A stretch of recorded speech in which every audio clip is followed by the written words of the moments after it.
Hi, my name is Hannah. Welcome back to my channel. I had a fun couple weeks. I have read some books that I am excited to talk about. I also did a live stream over with Margaret Pinard over on her channel, so I will make sure to link that down below if you want to go back and watch that. She has a really fun fireside chat series that's been going on every day this month. And I also picked out some books for Caitlin over at Bandy's Books to Read. So make sure to check out her channel and check out that video, and you can see if she agrees with what I think about some of these books that I have recommended. So make sure to check out those, and let's jump into some reviews of some of the books that I have read the past couple weeks. So the book is The 100 Years of Lenni and Margot by Marianne Cronin. And this is following Lenni. She is 17 and is in a terminal ward in a hospital, and she is going to die soon. And she's trying to face this. At the same time, she makes friends with an older woman who is 83, who is also in the hospital because she is going to die.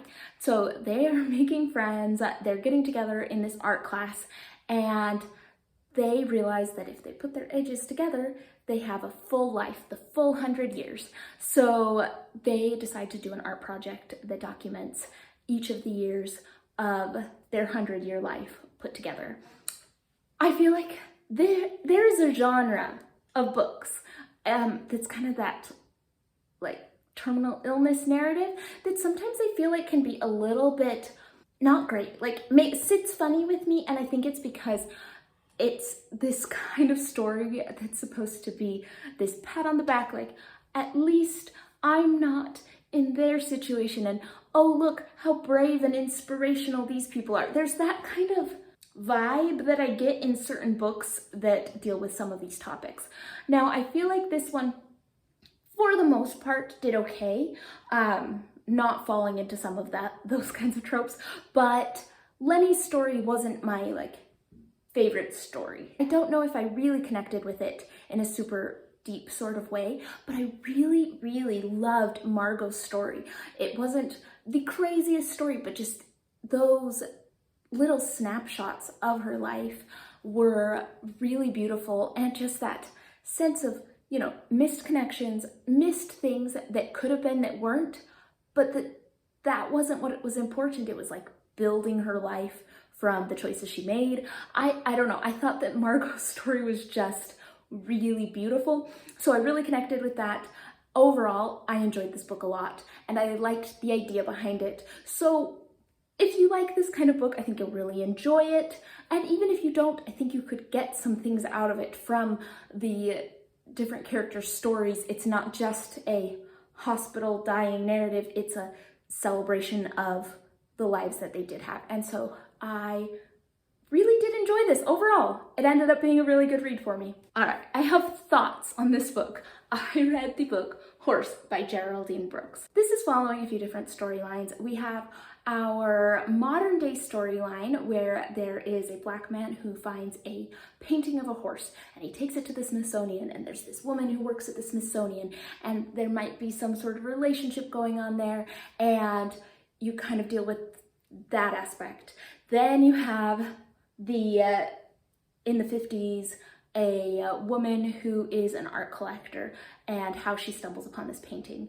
And then you have back in the 1850s, you have a young man, Jarrett, and he is enslaved, and he works with this famous racehorse. And you get his story of caring for this horse and his love for the horse, and just a bunch of history about horse racing in Old South and slavery. So it talks a lot about horses. Now, horses are really not my thing. I'm not a horse person, but that being said, I didn't mind it in this. I thought it was told well and interestingly. So it wasn't like you need to be a horse girl to like this book. That I think you can really get something out of it. I feel like at its core, this story was a talk about racism and slavery and how those affect the United States even currently, and how that has continued on. The storyline in the 50s, I could have cut that out and not cared in the slightest. That one did not bother me. Could have just sliced that one out of the book.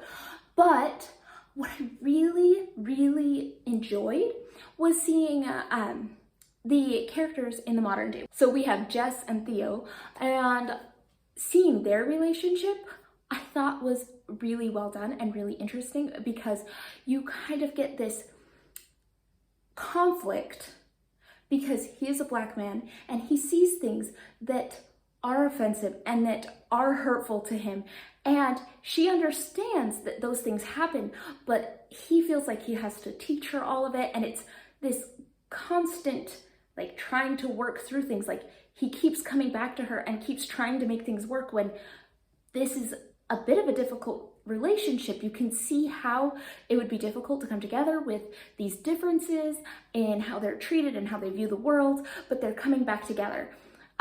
So where some of my thoughts come in with some heavy spoilers. So I am going to put a little thing in there in the bar at the bottom that says spoilers. So if you want to read this book and you do not want the ending to be ruined, just skip to where I put another little thing that says end of spoilers and just skip over this next part.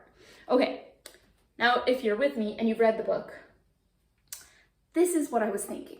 So at the end, Theo is shot by a policeman and killed, and it is horrific and very much on point for, you know, like things that happen in the United States. I completely see where the author was going with this. I get it. But I found myself really disappointed because I was excited about the work that Theo and Jess were doing to work on communicating and like figuring out their relationship in spite of, you know, society and racism and like racist structures that were built in the society. I feel like there was this really interesting like internal dialogue that Theo had that I could kind of see how they were coming together, and I felt like it was so interrupted and just, you know, like all the discussion was chopped down because of this senseless shooting. Now, I got to the end and I was like, how dare they? I wanted to see how they work this kind of thing out. But then I thought, wait a minute, that's the whole point, right? That senseless violence, senseless racial violence shuts down conversation. It takes the path that you're working on to come together and cuts it off before it can grow into something beautiful, right? So it was the whole point. So that makes it good. But then you add in another layer because Geraldine Brooks is a white woman.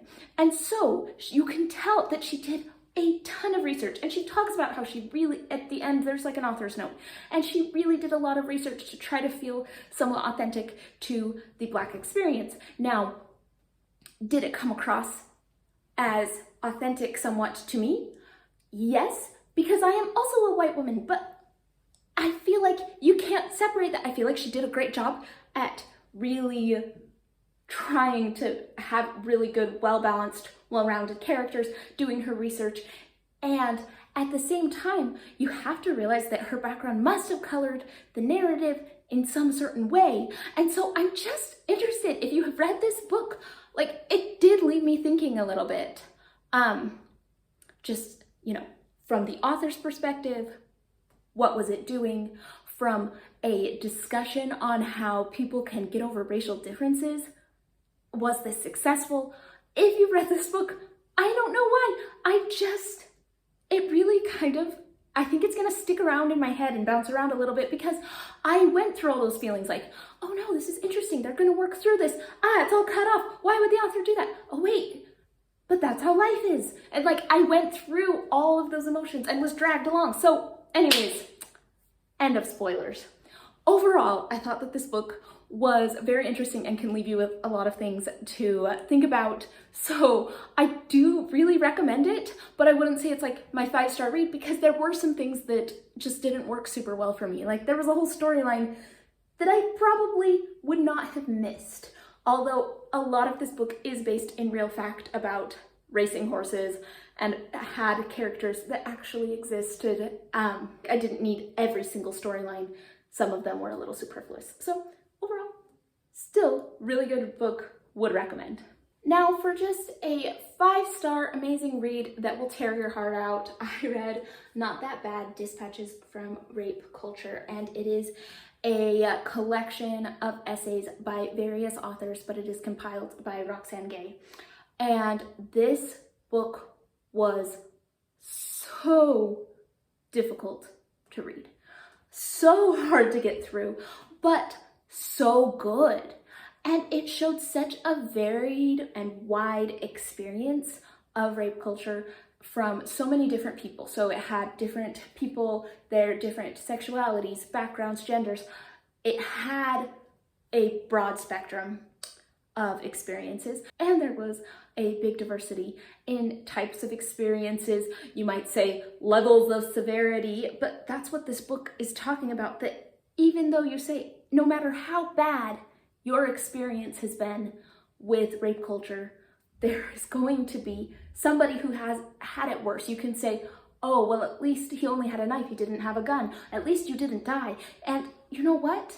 It doesn't matter. All of these are bad. All of these are shaping how women see themselves, how women are treated in society, and all of these things, need to be addressed. And so I thought that the book did a really good job at sharing a wide variety of experiences and a wide variety of reactions to it. You had people who said, you know what? I am not going to write about any details of what happened to me because I don't feel like I owe you any of these details. I don't owe you anything that happened in my life. And that is wonderful. And then there's people who needed to talk about it and needed people to be witnesses of their suffering and what happened to them. And that is also important and valid. And I think that there were just so many different experiences that I think anyone can you're going to read this and relate to a lot of it and learn to empathize with a lot of things. And I think that it was really, really well done. I mean, I was brought to tears multiple times, and some of those things I think everyone relates to, especially women growing up in a society nowadays. Like it's things that you're going to relate to. And so, yeah, excellent book. What really stuck with me is one of the essays mentioned that it's like looking for the elephant in the room when the elephant is the room itself. And I think that that's something we do. We're always looking at the next talking point. What is the problem? What is causing this epidemic of sexual assault on campuses? What's causing this? What's causing this? When what it is this structure we've built around ourselves, this way of viewing women as objects, this way of viewing masculinity, and all of these things we've built and that you've grown up in, they're shaping these problems, and they're gonna keep being perpetuated unless we call attention to them and make real changes. So it was an excellent book, but just be aware there is a trigger warning on all of it.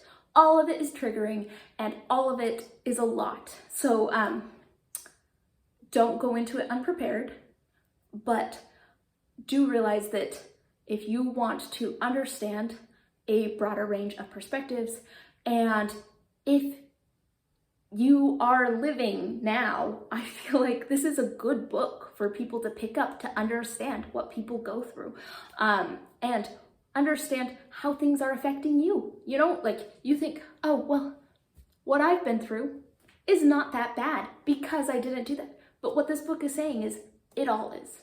It's all a part of it. And so, yes, highly recommend. An excellent, excellent read. Oh, and I completely forgot to mention that the book Not That Bad was a recommendation from Jolene over at Bookworm Adventure Girl, so I will make sure to link her channel down below. And The 100 Years of Lenni and Margot was a recommendation from Sandy at MsReads A Lot, so I will make sure to link her channel down below as well. And those are all the books that I am going to talk about for today. They sure gave me a lot to think about, and I should be back soon with another book wrap up. So I will see you all on the next one.